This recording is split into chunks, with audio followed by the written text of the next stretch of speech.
Indonesia tanah airku, tanah tumpah darahku. Di sanalah aku berdiri, jadi pandu ibuku. Indonesia kebangsaanku, bangsa dan tanah airku.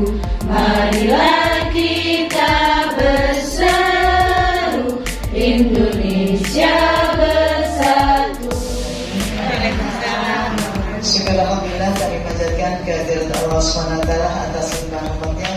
Salawat dan salam senantiasa tercurah kepada junjungan besar Muhammad SAW. Terima kasih kepada rekan-rekan semuanya. Insya Allah kita mengawali kembali kegiatan Puspa 2 Mawar ini. Mudah-mudahan nantinya kegiatan yang kita laksanakan pada hari ini dapat membawa manfaat bagi kita semuanya. Yakin teman-teman semuanya sudah mengetahui apa sih IKM itu? Implementasi kurikulum merdeka. Alhamdulillah sudah pintar semuanya. Jadi implementasi kurikulum merdeka itu yang dicetuskan pada tahun 2021 oleh Pak Makarim, yang tujuannya untuk merubah dari kurikulum K13 menuju kurikulum merdeka. Harapannya yang pertama kali itu dimunculkan program namanya program sekolah penggerak. Program sekolah penggerak awal mengenal kurikulum merdeka itu kita berjalannya pertama tanpa acuan ya. Jadi kita itu mencari sendiri referensinya di Google, TK-TK mana yang sudah melakukan kurikulum merdeka. Organisasi pelaksanaan pembelajarannya itu kita mengacu pada kewenangan pemerintah pusat. Jadi ini ada dasar hukumnya dari Permendikbud, kemudian struktur kurikulumnya, kemudian profil pelajar Pancasila. Ini semuanya kalau profil pelajar Pancasila mungkin ini juga sesuai dengan filosofi Ki Hajar Dewantara ya. Teman-teman mungkin yang usianya seusia saya paham. Kalau yang muda-muda masih ingat filosofinya Ki Hajar Dewantara.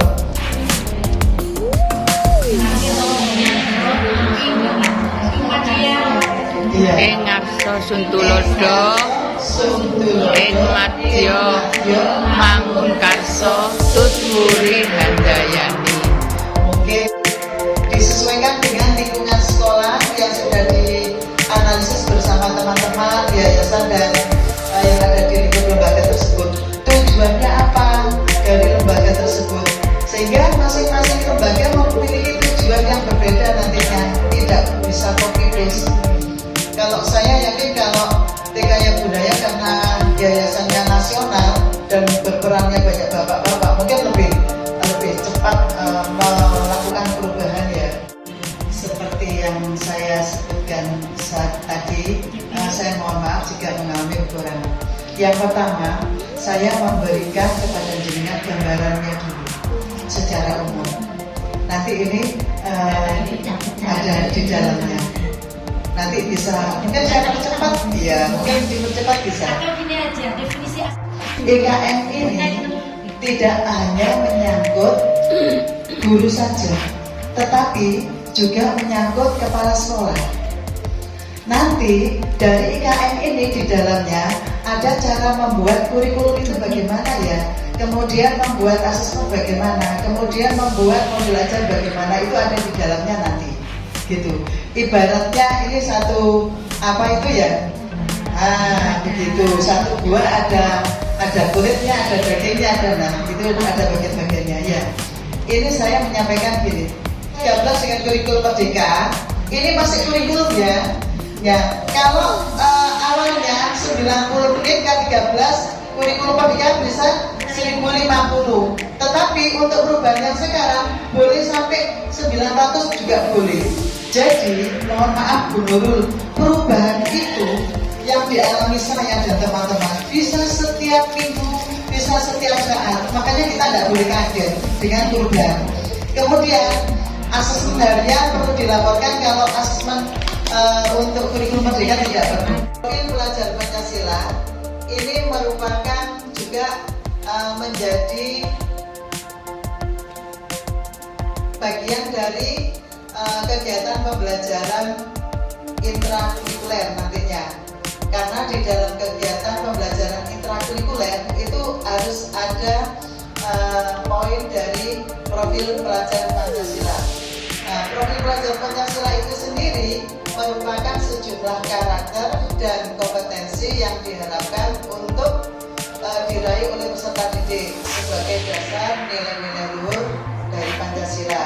Next. Saya berbineka, jadi bisa anak-anak dikenalkan suku-suku bangsa yang ada di Indonesia, kemudian bahasa dan sebagainya. Sehingga ketika berhadapan dengan suku lain, insya Allah anak-anak tidak saling membuli gitu ya. Untuk budaya sekolah, jadi di situ sudah terintegrasi di dalam iklim sekolah, kebijakan yayasan, kemudian daerah dan sebagainya, dan semuanya pola interaksi komunikasi itu sesuai dengan norma sekolah dan sesuai dari harapan, cita-cita dan tujuan lembaga tersebut. Sekumpulan kompetensi yang lingkup materinya disusun secara komprehensif dan narasi ya. Untuk di lembaga sekolah penggerak itu sudah ada namanya rapor lembaga. Di situ kami sudah 2 kali ini untuk mengisi rapor lembaga. Di situ nanti akan bisa mengukur sampai manakah lembaga itu kekurangan dan kelebihannya. Maju pada capaian perkembangan, kemudian capaian pembelajarannya adalah kompetensi sesuai yang diharapkan wali murid. Karena itu nanti mungkin juga akan kami tambahkan bahwa di kurikulum merdeka ini diharapkan pembelajaran di kelas itu menggunakan pembelajaran yang berdiferensiasi. Maksudnya pembelajaran disesuaikan dengan bakat, minat, kemampuan anak. Untuk akhir fondasi untuk TK ya. TK itu namanya fondasi. Jadi fase fondasi. Tidak lagi kalau dulu kan pakai dari umur 4 sampai 5 tahun, 5 sampai 6 tidak. Sekarang namanya fase fondasi. Nah, di situ nanti yang dinilai kan ya dari nilai agama dan budi pekerti, kemudian jati diri.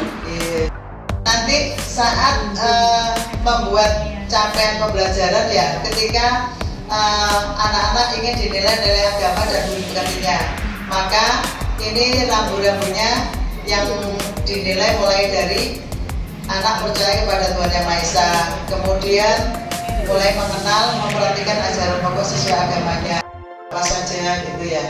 Nah seperti itu. Kemudian next yang ketiga, nah ini dasar-dasar literasi matematika sains. Nah poin-poinnya itu, jadi anak mengenal, memahami berbagai informasi, mengkomunikasikan perasaan, pikiran, tulisan dan sebagainya, dan seterusnya. Kemudian eksperimen dengan menggunakan lingkungan sekitarnya. Jadi pembelajaran untuk kurikulum merdeka ini kita tidak boleh lagi mempunyai alasan tidak ada dana gitu. Pembelajaran nanti mendeskripsikan sampai 3 aspek kompetensi, yaitu pengetahuan, keterampilan, dan sikap. Nah, ini semuanya nanti jenengan bisa mencari referensi di PMM. Yopo yo modul ajar, yopo sih? Nah silahkan klik di situ, banyak contoh-contoh modul ajar, banyak contoh-contoh kos. Awal dari masuk ke sekolah sampai pulang itu diamati kira-kira kekurangan dan perubahannya apa. Untuk perangkat ajar itu namanya modul ajar. Kalau dulu namanya RPP, ya. Nah di situ nanti ada komponen-komponennya. Mungkin nanti akan untuk pertemuan depan kami beri contoh gimana sih cara membuat modul ajar. Itu ada namanya asesmen diagnostik, kemudian asesmen formatif dan asesmen sumatif. Asesmen itu sama dengan penilaian. Jadi sebelum kita melakukan kegiatan